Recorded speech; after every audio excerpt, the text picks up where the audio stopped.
Aquele que habita no esconderijo do Altíssimo, à sombra do Onipotente descansará.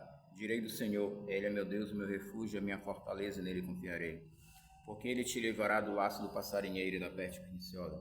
Ele te cobrirá com suas penas, e debaixo das suas asas estarás seguro. A sua verdade é escudo e broquel. Não temerás o espanto noturno, nem a seta que voe de dia, nem a peste que ali na escuridão, nem a mortandade que assola ao meio-dia. 1000 cairão ao teu lado e 10.000 à tua direita, mas tu não serás atingido. Somente com os teus olhos olharás e verás a recompensa dos ímpios. Porque tu, ó Senhor, és o meu refúgio.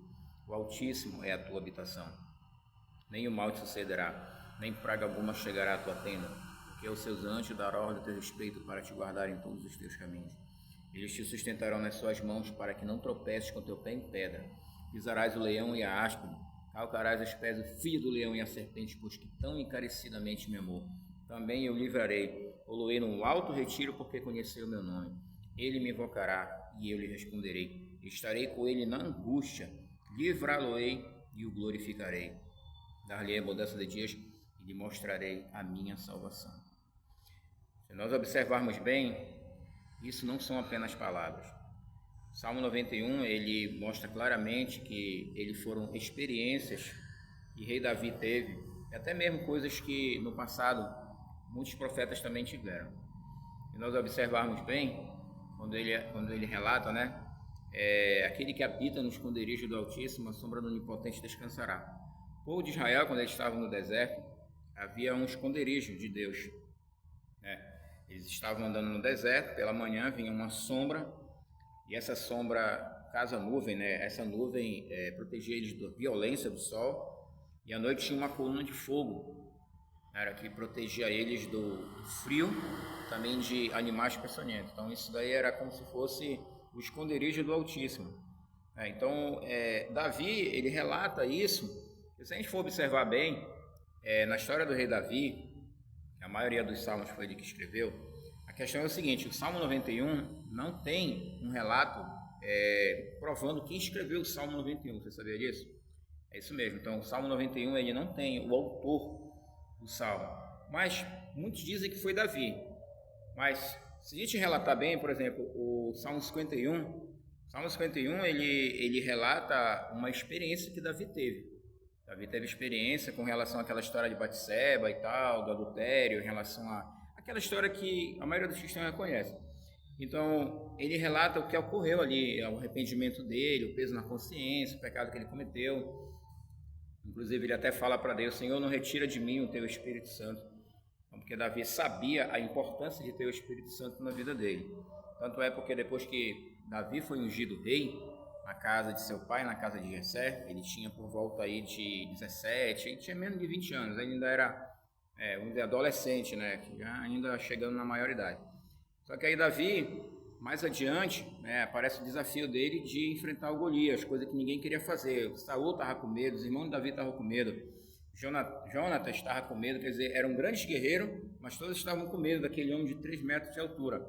Davi, por ter o Espírito Santo, aqueles outros não tinham, aqueles outros guerreiros eles tinham a habilidade deles lutarem, mas eles não tinham o Espírito Santo na vida deles.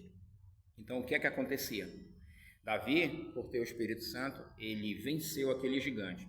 Então, mas biblicamente falando, não existiu nenhuma ação sobrenatural ali. Não houve um efeito sobrenatural, porque quando tem algo sobrenatural, a própria Bíblia relata. A própria Bíblia relata porque, vamos supor assim, quando Jesus ele ressuscita Lázaro, antes dele, ele pede para tirar a pedra, tirem a pedra, ele fala, tirem a pedra, e o pessoal tirou a pedra da frente. Naquele momento, Jesus ele faz uma oração a Deus. Então ele fala assim: Pai, graças eu te dou, porque ouves a minha oração, e tens ouvido e vais continuar ouvindo. Porque Jesus sempre fazia o que Deus queria. Então ali, por ele ter feito uma oração ao Pai, a gente percebe que houve sim uma ação sobrenatural ali. Mas muita gente acredita assim: humanamente falando, Davi não tinha como ter derrubado o gigante. Não é bem assim. Não é bem assim. Davi, ele, para quem não sabe, ele tinha uma grande experiência com aquilo era uma arma, a funda. Nos desenhos que a gente assiste do rei Davi, aparece ele com uma baladeira, que em algumas cidades é chamada de estilingue, Eu não sei como é aí na sua cidade, que é um arco de madeira com uma liga dessa de garrote de prender no braço, que vende na farmácia, né? Eles fazem uma arma e atiram, uma baladeira, né? Quem já foi criança aí, que já teve 10, 12 anos, já usou baladeira para estar derrubando manga, derrubando fruta, com essas baladeiras. Então, no desenho aparece Davi com uma baladeira, derrubando um gigante, só que Davi não estava com uma baladeira. Davi estava com uma funda. Todo mundo sabe como é um objeto de couro, com uma ponta de corda, ele joga uma pedra ali dentro, ele puxa, ele fecha, ele gira e joga. Davi tinha experiência naquilo. Eles derrubavam frutas, né, com aquelas armas, eles derrubavam frutas. Então tinha tudo uma experiência naquela época ali. Davi tinha experiência com esse equipamento. Então não tem como dizer, humanamente falando, não tinha como Davi derrubar o gigante. Tinha sim. Agora a questão é o seguinte: ele fez algo que era definitivo ali. Ele precisava vencer aquele gigante, por quê? Porque era uma afronta para o povo de Israel. Então ele entendeu que aquela afronta não era para ele. Ele entendeu que aquela afronta era contra o rei, o Deus de Israel. Ele mesmo fala, você tem afrontado o Deus de Israel. Então Davi ali, ele é tomado profeticamente, né, para ele ser usado profeticamente para anunciar que ele iria vencer aquele gigante. Ele sabia que o Deus de Israel estava caindo. Naquele momento ele tomado de uma fúria, de uma coragem muito grande, e aquela coragem fez com que ele avançasse o conhecimento que ele tinha. Ele lança a pedra sobre o gigante, lembrando que a pedra não matou Golias, a pedra simplesmente apenas acertou a testa, Golias caiu. Golias cai para frente, e nesse momento Davi corre, ele toma a espada de Golias e ele executa Golias com a própria espada de Golias. Então, se nós observarmos bem, não há um relato bíblico falando que Davi teve um efeito sobrenatural aí, não houve algo sobrenatural. Há alguns pregadores que dizem, que naquele momento que Davi estava ali, porque o anjo pegou a pedra quando Davi jogou, o anjo lançou a pedra na cabeça do Golias. Não, isso daí não existe isso na Bíblia, isso daí se torna até uma heresia, porque a gente nunca pode dizer que Deus fez algo que na verdade não fez, nem dizer que aconteceu algo que não aconteceu. Então não há um relato bíblico informando que houve um anjo que pegou aquela pedra e aí lançou na cabeça do gigante, na testa do gigante, não.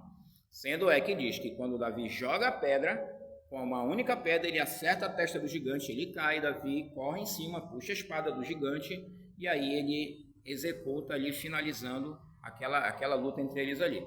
Então aí nós entendemos, né? Então Davi, ele relata nos Salmos coisas desse tipo aí. Então ali houve uma ação natural, mas se ocorreu o sobrenatural ali, foi algo que ficou só para Deus entender, porque não foi revelado, tá? Não houve nenhum anjo que pegou, o anjo do Senhor levou a pedra, como alguns pregadores falam. Mas ali é o seguinte: Davi tinha uma experiência com aquela funda, o Espírito Santo deu a ele coragem para enfrentar o gigante. Porque o que o Espírito Santo muitas das vezes dá para a pessoa? Você vê lá em Atos capítulo 2, que eles receberam o Espírito Santo, você já começa a ler lá no capítulo 4, diz que eles anunciavam a mensagem corajosamente, eles tinham medo dos reis, dos imperadores, né, porque eles ainda não eram aceitos no meio do povo.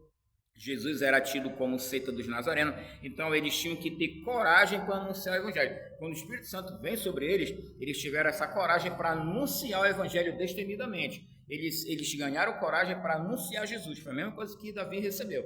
Quando Davi recebe o Espírito Santo, lá na casa de seu pai, quando ele é ungido, o rei pelo profeta Samuel, ele recebe coragem para enfrentar as batalhas de Deus.